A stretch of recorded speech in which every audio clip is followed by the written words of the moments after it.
Okay, nandito naman tayo. Gagawa tayo ng dragon fruits. Ay, ano ba yung dragon fruits, no? Dragon fruits juice. Ito. Yan yung blender ko kanina. Ayan. Ngayon, gagawin natin juice. Yan.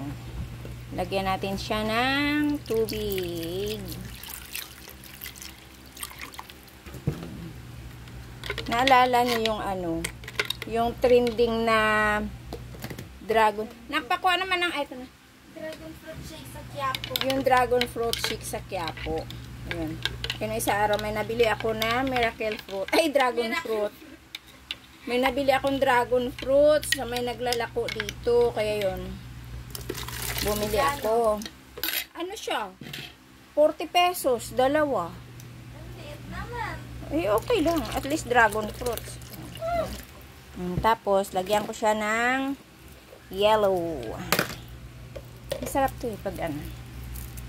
Itong yellow ko na to, may plastic. Ayan. Tika nga mamaya na. Lalagyan ko siya ng sago. Ayan na, may binili akong sagong maliliit. Ayan. Lalagyan ko siya ng sago. Sago. Tapos, lalagyan natin siya ng gatas. Condense. Yan. O, diba? Bumuo pa yung aking sago. Ayan, buo pa siya.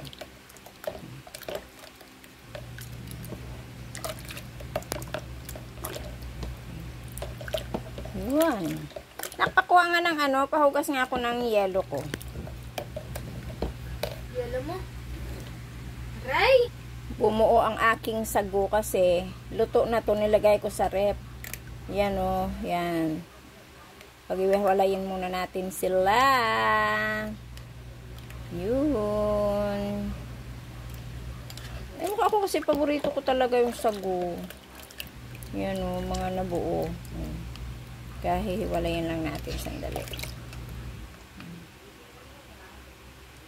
Yun. Tapos, anak ko lang naman itong yelo. Lagyan natin yung yelo para malamig. Kumaka ng yelo sa freezer. O, diba? O, ito, may pa ng egg. Ayan, tikman muna natin kung ano ang kanyang lasa. Tabang pa, lagyan natin ulit.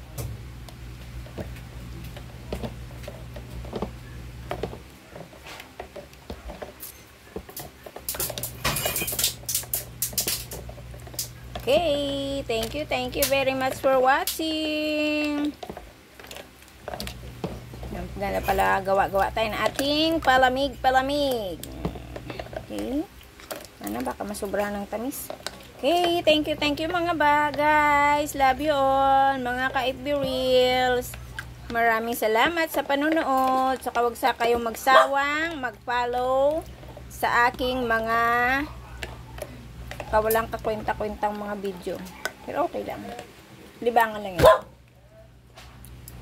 Kaya lang tinatawag, hindi Okay. ikaw. Bye-bye. Love you all. Happy Blessed Friday. Ingat po tayong lahat. God bless.